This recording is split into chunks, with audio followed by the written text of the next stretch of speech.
What is going on, guys? Welcome to the JS804 Podcast. It's your host, Sam. This is Jordan. And we have a special treat for you guys today. We're breaking some new ground here at the podcast. We have our first guest on with us today. I'm going to give a brief introduction here for you. And this guy has been in almost every living room across America, and you may not even know it. You may not have even known that. He's been featured in several Walmart commercials. He's the one and only Mr. Rollback, a contributor for the Legacy Maker Sports Network. Darrell Owens, how are you doing today, brother? Man, fellas, I'm doing fine. How y'all doing today? Fantastic, man. Doing Listen, good. We know you're a busy man. We know that you've been covering a lot of the pre-NCAA tournament stuff. We know you've have your work with the Legacy Maker Sports Network. I appreciate you coming on. We're gonna kind of dive right into it today. So, Darrell, we know you're a huge Packers fan, as my co-host is here. Yes. Let's get started here. Actually, no, let's do this. Can you introduce yourself to us, Darrell? All right, everybody. Well, I'm Darrell Owens, Legacy Maker Sports Network founder, director, columnist, photographer, you name it. Do a little bit of everything on the network. Started the network back in August is when we officially launched. But with me and my partner in crime, Jeremiah Quimby, started our podcast, the Legacy Maker Sports Podcast, back November 2016, and we've been building since then, trying to grow this thing and trying to have a good time doing what we do, love, and trying to make something special with Legacy Maker Sports. So it's been a pleasure, and I'm glad to be on today, fellas. Awesome. We're really glad you're on today. Hey, Darrell, can you tell us where we can maybe subscribe or we can find you? Well, we got a few different social media platforms. We're on Tumblr. We just added ourselves on that, so that's kind of new. Legacy Maker Sports on there. You can hit us up on Twitter at Legacy Maker Sports SPN. You can hit us up on Instagram at Legacy Maker Sports, and of course on Facebook at Legacy Maker Sports Network. Awesome. Sounds good. Listen, guys, if you and any of our listeners here, make it a point to go like him on Facebook, and you'll be able to branch out from there and see his work. So I'm going to get started with this. Because you are a Packers fan, we know there's been a lot of transactions that have been going on. They just signed Jimmy Graham, just let go of Jordy Nelson. He's with the Raiders now. Got rid of Dom Capers. Where do you feel, and I'm going to let Jordan chime in on this with you, where do you feel the Packers at this point need to improve the most on their team? I think Jordan will agree with me on this one. I think the biggest thing for Green Bay, and it's been our Achilles heel for the last, since Charles Woodson left, and losing some of those guys and Tramon Williams, is the cornerback position. I feel like we're pretty solid at safety, even though we're probably going to lose Morgan Burnett. Free agency doesn't look like the Packers are going to sign him back. They feel pretty confident in their rookie from last year, Josh Jones, who looked like he could be very impressive. So safety-wise, him and HaHa Clinton-Dix, I feel good there.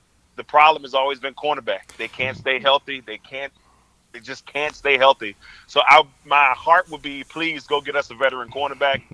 We've already let a few go pass away, but there's still a few solid ones out there. It would be nice just to get one to go along with the young guys. Yeah, and I was telling him that we were talking about this a couple of times about the weakest problem we've had is defense, and we just got rid of Demarius Randall and traded him up for Deshaun Kaiser, which I was like, well, I guess we're struggling on that front pretty hard. Shields. And we've lost Shane Shields, but True. That's the number one thing that Green Bay's needed really badly. And if we don't get it, if we don't trade up something in free agency, I hope we can draft somebody this season that maybe we'll do. I don't know. Demarius Randall was a first pick. It was like he was the hope that they were going to have when they got him. So I'm hoping with this that we can figure out something, when it comes to the defense. And now that they got rid of Dom Capers, yes.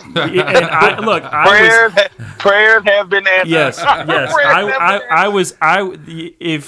Sitting on the couch in this season watching Green Bay games and watching our defense was not fun. It's funny because I think they've been, they might have been 15th overall in defense. I think maybe 2015, but after that, they were 22, I think 2 years in a row for 2016 and 2017. And seeing Dom Capers, Jordan and I were watching, we were complaining about him, but we were watching them, I think the last either the last or the first game they played against the Lions, and the guy literally kept blitzing every single play.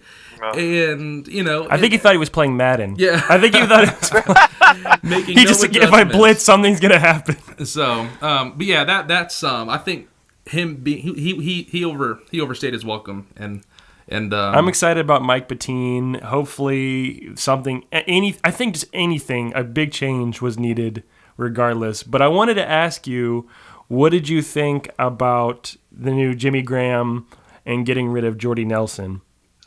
Well, it's going to be an unpopular thing I say, but, I heard a few months back that Jordy was thinking that at the end of his contract, that was going to be it for him, like he was going to retire. Right. So I've been kind of hearing a little bit that he might retire.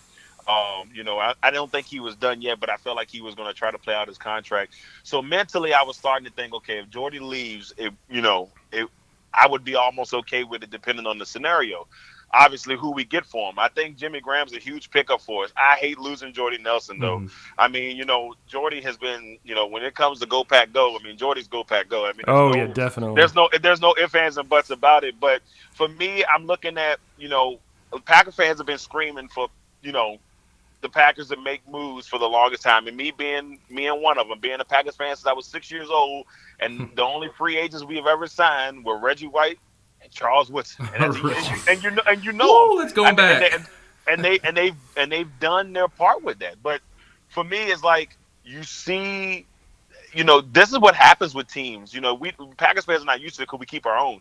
So this is what happens to teams when they have to let go of those players that have gotten older. Now, people was like, well, you should have got rid of Cobb, and you should have kept Nelson. But my thing is this: you look on the age front, Cobb is 5 years younger. And, to be honest with you, has he hit his prime yet? Some could say that, but I still think there's a big chance for Cobb to have a really good season. And it's just his problem the last few years. He's had a few times where he wasn't healthy. Aaron not being healthy. He actually had a solid year towards the middle of the year with Hundley. So I think if, they can just, get him back reeled in, I think there's a strong chance that he could have a good year. And, I think they're going to add another receiver, though. I would not be surprised. It may not be nobody big time, but it'll be a solid receiver. Don't be surprised. Yeah, when we had talked, I had literally told him the day after, it was the day that he got released. I had texted Samuel, I had sent him a text. I was like, you know what, this isn't really popular, but I would actually like for them to release Jordy Nelson because we had no cap space.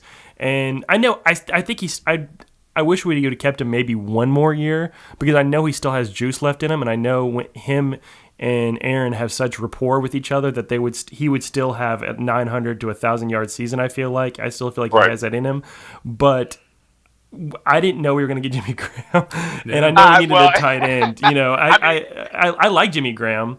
That's the icing on the cake. The biggest thing for the Packers the last few years is they've been trying to screen. They've been looking for that tight end ever since they lost Jermichael Finley.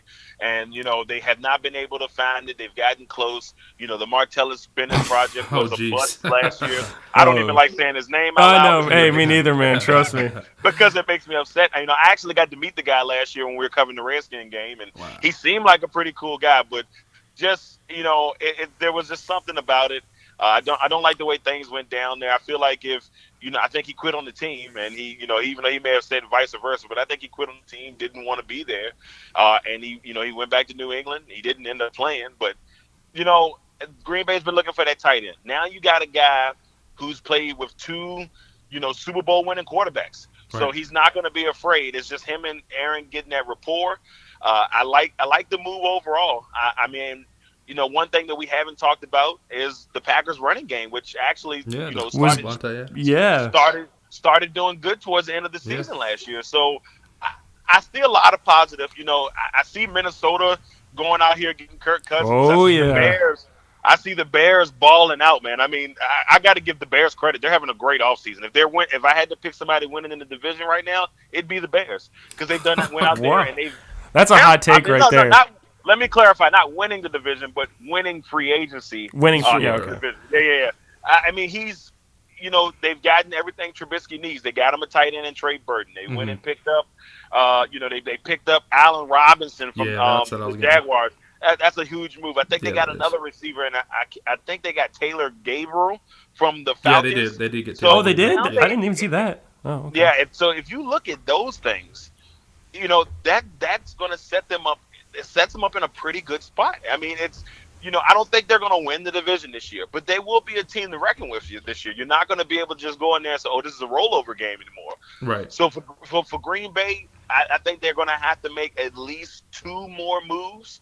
I'd like to see them get probably another wide receiver. I know that sounds weird, but another wide receiver, maybe somebody low level, and then get a veteran cornerback. They got Dominique Rodgers-Cromartie. Yeah, he's out there. Got cut. Mm-hmm. Yep. He would be a nice pickup. I think Darrell Revis is still out there. He got released. No. That ship is sailed. We're desperate for some cornerback, man. We're desperate for some cornerbacks. Yeah, he's right. I mean, at this point, we'll take anybody. Yeah. I mean, if I can go out there and suit up, I'd do it myself. I just don't know how it's going to look. But yeah, I think I'd like to see a cornerback, and I would also like to see that receiver. Now, of course, Tyrann Mathieu out there. I've heard the Packers have been looking. I've heard the Packers have been looking at him. So my fingers are crossed. Oh yeah, man. As just because as a Cowboy fan, I have to insert myself, but I know exactly what you're talking about when you mentioned the Packers don't really make any big free agency moves. I think the last one was what, Julius Peppers, or was that a trade? They signed him to a 3-year deal. I think it was like 3 years, $30 million. I love Julius Peppers. Yeah, Julius Peppers was great for Green Bay. I'll never say anything bad about Julius Peppers. I wish he would have stayed another. I wish we could have kept him another year. He's still out. He led the Panthers in sacks last year. Yeah, something that we missed. Yeah, seriously. Yeah, for real. And like I said, as a Cowboy fan, I have to insert myself, is because I think in maybe the last 10 or 12 years, the Cowboys have picked up. He was the heir apparent to Calvin Johnson, but it was Roy Williams. That was a bust. And then we picked up Rolando McClain and Greg Hardy, and that was really about it. Those I think the Eagles have set the template for winning a championship.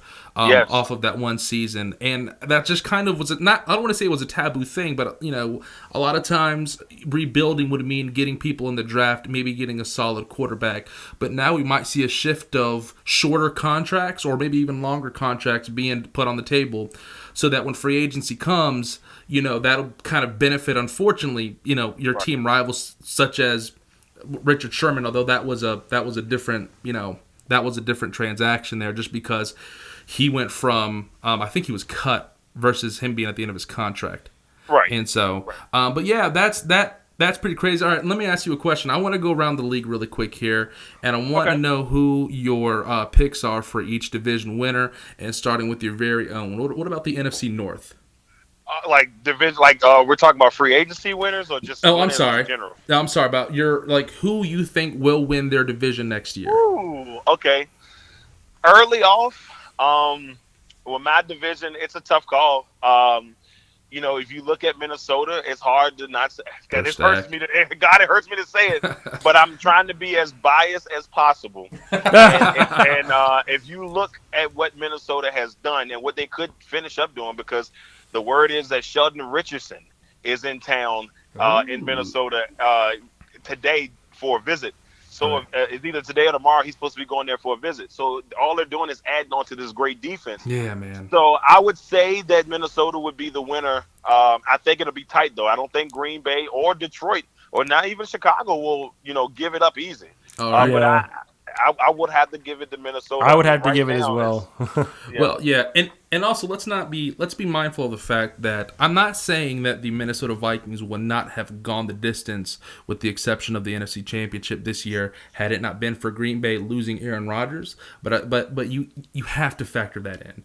And so I'm pretty sure we would have won a few more. We still won 7 games. Yeah. I don't think we would have won the division, but I think we probably would have lost it by a game compared to losing it by what we lost today. Gotcha. Yeah. And also too, the NFC overall this year was loaded. So loaded. Yeah, you weren't going to get in at 10-6. And so yeah. All right, let's go to the East, NFC East, my territory. Well, a lot of Dallas fans, I know, including yourself, are probably upset that the Cowboys are not making any moves. But No. unfortunately, because of their cap situation, they Yeah. can't. I mean, they're in the hole right now. So, they had talked about trading Dez Bryant or releasing him possibly to make room. That hasn't happened. No. I think Dallas is going to be fine. But if I had to tell you, I mean, based on paper, it's got to be the Eagles right now. But I would say the Eagles. And I think Dallas will make a run, make it close. I would say give them the second spot. And then the Redskins and the Giants will battle it out for third. I don't know how that's going to end, but I'm going to go with the Eagles winning the division. I'm going to slightly disagree with you on that. And no, I'm not saying the Cowboys will win. I think that they'll probably go third or fourth in the division. But you're right though. The Cowboys they had $3 million in cap space as of yesterday. Then Travis Frederick, the center, they restructured his contract and now they freed up some money for about $8 million, which is just extra draft money at this point because you're not going to get anybody in free agency. But I say that because nobody has won the NFC East consecutively since 2004, regardless of how amazing the previous year was for that team. I'm going to go with the Giants. They're making all the right moves right now. They have all the talent. They just signed Alec Ogletree. They just got Nate Soldier for Eli Manning, and so they're making all the right moves. So all right. Anyway, I had to. I like that. I don't hate that. I mean, it wouldn't surprise me. They got the number 2 pick of the draft. And depending on where they go with that, it could really help them out. It almost reminds me of the time the San Antonio Spurs had that one bad season when David Robinson got hurt and they got Tim Duncan the next year. Right. I'm just saying. So yeah, that's. I think that's a fair comparison. All right, so I know that you're busy. We're gonna go right down to the NFC South.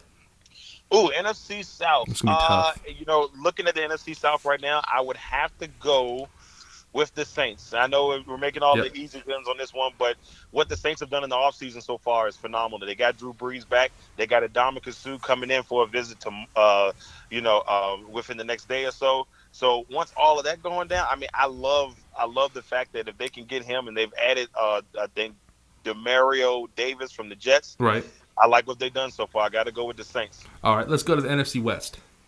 NFC West, I'm going to go with the Rams. That's not changing. I think that the 49ers will give them a run. Arizona depends on what their quarterback situation with Glennon and Bradford. I don't know how that's going to work out just yet. Right. But I'm going to go with the Rams. Yeah, I our very first podcast, I had said no way they're going to be the one and done team. But after getting Marcus Peters, Marcus Peters, Sam Shields, after getting the lead, they got the lead. Gosh. It's ridiculous, man. They bolstered for sure, hardcore, and I think that we'll probably see the San Francisco 49ers go second in that division next year. Yeah, it's almost unfair. Yeah, it really is. It's almost unfair. It really is. All right, let's go down. Let's stay in the West here, but let's go AFC West. AFC West is interesting. Oakland. If I had to give you somebody right now, it screams to me that it should be the Chargers. The Chargers came on late last year, right? And we all know what type of team they can be, but they always would lose the close game. They would always either lose the close game, or just when you thought they were going to start making headway, they would do something. This is the Chargers' year to win it. I mean, Kansas City, they did lose some pieces. They get Eric Berry back. True. But, Mahomes looks good. I mean, it was one game, but if that potential stands out, he could be a monster. Plus, he's got Sammy Watkins now, so that... Yeah. For now, though, if I had to go for right now, I'm going to go with the Chargers. I think the Chargers have a chance to do it this year. It's just if they can get it all together and keep it together, I think it'll be San Diego. I mean, L.A. Yeah, I know. I'm doing the same thing. LA still catches us. Yeah. I'm still calling the Rams the St. Louis Rams. I know. I've been doing it for a year and a half to 2 years now. Yeah. I'm going to have to go with I think that's fair. They're the more solid team. They're the team who you kind of know what you're going to expect out of them. Casey Keenum with Denver. Case Keenum with Denver. It's I don't know about that. It's uncertain, and they're also struggling right now with like wide receivers with the Broncos. I mean, they've got Emmanuel Sanders, and that's their what is it? Demaryius Thomas. Demaryius Thomas, yeah. But I mean, they've been kind of struggling with that. So I think that's that's a result of the quarterback in my personal Yeah, opinion. But they've had horrible quarterback. I'm gonna have to problems. say the Raiders only because they just got rid of Crabtree and picked up Jordy Nelson. I think that they were supposed to be good last year. They got Navarro Bowman. That helped out their defense That helped their defense a lot. But I think that they're the most. The Chargers are the most like solid team right now, without that many shakeups. But I'm gonna have to go with the Raiders. Yeah, he's just picking the Raiders because he likes John Gruden. Well, that's overhyped. That is way overhyped. Anyway, 3 more, and then we'll let you go here. What about the AFC South? Ooh, it's gonna be good next year. AFC South is interesting because mentally, I can tell you now, I think the Colts are going to finish last. That's awesome. We really don't know what Andrew Luck's situation is. And I don't think they're doing a good job of telling us. That's why a lot of people got, the Colts picking a defensive player. Just know that you heard it from me first. All right. Don't be surprised if they draft a quarterback. And they're losing Frank Gore. Lost Frank Gore. Yeah, don't be surprised. It could be a running back if they, depending on. But I look for that quarterback possibly. But I think this is really it's going to be a 3-headed race. Yeah, it is. But I mean, Jacksonville, they look confident as long as that defense keeps playing the way they are. They're going to be good. They're going to be hard to beat. And I like what the Titans have done so far, picking up Deion Lewis and Malcolm Butler, and picking up Malcolm Butler. I mean, they're making another version of New England here with Mike Vrabel at the head coach. So, but I'm going to go with the Jacksonville Jaguars. I mean, for now, that's what I got to go with until we know all of the rest of the goodness that's going on. Yeah, and I think that's very fair. The Texans are going to get Deshaun Watson back next year, so we'll see what happens there. My God, man! Look, I've got to say this. I took a risk. I picked up Ezekiel Elliott in my fantasy team on my fantasy last year, and I also picked up Deshaun Watson. I'm not even kidding you. That accounted for 45 to 60 points every week, and when those two were gone, yeah, and I'm not exaggerating. It was literally 45 to 60 points a week. When that was gone, that's where my season tanked. I'm actually really excited for Deshaun Watson next year. That is going to be really exciting because we only got to see a little bit of him last year, and he was just fire. 19 touchdowns. Yeah, I am. He was great. And now AP wants to go and play for Houston because, I think he's at the he's from Texas. He's from Texas. He wants to play there to go with Miller. So I don't know if the Texans will make that leap or not.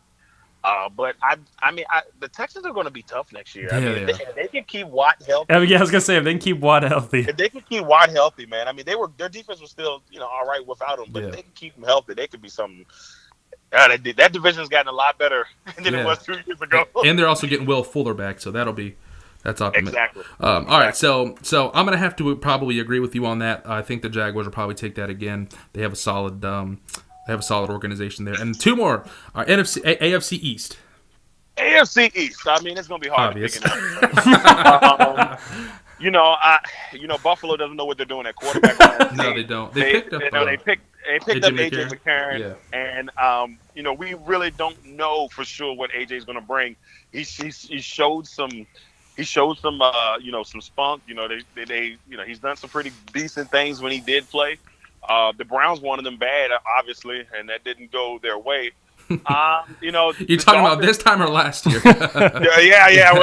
Last year. And then you look at the Dolphins look like they're rebuilding. It's 100%. And they've got rid of 3 of their key pieces, and they got rid of Mike Pouncey today, or they're planning on releasing him. Yeah. So you look at that and you say, "Wow, well, what do you do?" Buffalo they're not stable at quarterback. No. And who else is in that division? You have Buffalo, the Jets. Oh, the Jets. The Jets. Yeah, that's right. Teddy B. Teddy B. Teddy and the Jets. Teddy B's in New York. I like what McNown did last year with that team. I think, Bulls did a really good job at coaching last year. Yeah, he did. In my opinion, he was probably second for Coach of the Year, even though they didn't have a great record because no one picked the Jets to win 5 or 6 games. I had them winning 1 game last year. So that tells you what I know. I tell you what, I think Robbie Anderson. You got to go with New England. That's all New England all day. Mm-hmm. Yeah. And even despite losing Deion Lewis and Malcolm Butler, and and some of that chemistry that they were finally getting. Well, although right. But anyway, all right. And lastly, what about the AFC North? Oh, here's the doozy because the Ravens, in my opinion, Flacco's gotten older, and he doesn't have any receivers. I mean, Steve Smith left, and last year was a disaster on the receiver front. They tried out Ryan Grant today from the Redskins. He failed the physical, so they can't. So you look at that, and I'm like, no, you can't go there. Right. And then you look at Cincinnati. Cincinnati's still, why does Marvin Lewis still have a job? Right. And I'm not one person to see somebody lose a job, but well, you've been there. He's been there like 15 years. Yeah, 15 years. And no playoff wins. I mean, yes, he's gotten into the playoffs, and I appreciate Cincinnati's loyalty to him, but you got to start thinking about a change of pace. So I can't go with them. I love what the Cleveland Browns have done. Yes, sir. Absolutely love what the Cleveland Browns have done. I don't think they're ready to win the division. No, but if they can come together, yes, I'm not gonna say they're gonna make the playoffs, but they can make the playoffs in the AFC if they can get it all together at one time. I think they win at least anywhere between 6 to 10 games this year. Yeah. The Browns. 10. I don't know about 10, but maybe 6 to 7. Hey, they won't be 0-16. We can probably say confidently say that. Yeah, exactly. So I'm gonna go because it depends on where they go in the draft. I mean, you got the top 2 picks, and you've already built. You got the 1st and the 4th pick, and you still got plenty of cap money. They can still go get people if they want to. That's how much money. Especially, what about the Steelers? And one thing, hold on. And one thing people are forgetting is Josh Gordon's back. Man. Oh, he's a beast, man. 3 or 4 games with Jarvis Landry, Tyrod Taylor. I mean, I can always say his name wrong, but Njoku, who they got that tight end last year, he started to show promise. Now, if he's actually getting the ball from a quarterback and Tyrod Taylor that does not make mistakes. In the last, ever since he's become a starter, Taylor has the least amount of turnovers out of all the quarterbacks in the league. Wow. That is a stat that people don't look at. And yes, he may not win you the game, but he definitely ain't gonna lose you the game. Right. That's the one thing that Cleveland has needed. They just needed that person that won't lose them the game. But this is still the Steelers' division to win. Mm-hmm. But I mean, can Cleveland make a run? Heck yeah, they can make a run. I like this. I want to see Cleveland win games this year. I hated to see them lose all 16 games last year. That was rough. Geez, yeah. I just glad they didn't beat Green Bay. I was gonna say they almost beat us, man. In overtime. I was at the Redskins game as that was going on. I forgot who the Redskins were playing that day. I want to say they were playing. I think they were playing either the Cardinals. I think they were playing the Cardinals. And we were at the game, and I'm sitting there looking at it on the scoreboard. I'm like, man, if Green Bay loses this game, the Browns are going to stick in my stomach. Yeah. On the way back, I found out they won the game. I was like, all right, I'm good to go. Look, we were watching that game on TV because this is where we were like both, the Cowboys, we always watch it, and we were both trying to get to into the playoffs. And he's like, oh, well, you guys lose this game. You got to lose this game. And Deshaun Kaiser just throws this like wounded duck up in the air, just like one of the worst throws I've ever seen. It was like the worst interception I've actually seen him throw this season. But that's why that's why I wasn't sure how he's going to do when he comes to Green Bay. So we'll see. I don't know. I mean, I think with that is, people look at Hundley. I think Hundley had a bad rap. I know he did not play great, but Hundley coming out of college was one of those people said, well, he at one point too, a year before he decided he waited on it, people said that Hundley was going to be the first pick of the draft, and he went back to school because he wanted to graduate. Yeah, I remember. So him going back to school cost him, that. But I think Hundley still can be a good quarterback. I just think that, under the circumstance, Packers fans are not. I found out Packer fans are not the nicest when Aaron Rodgers is not playing.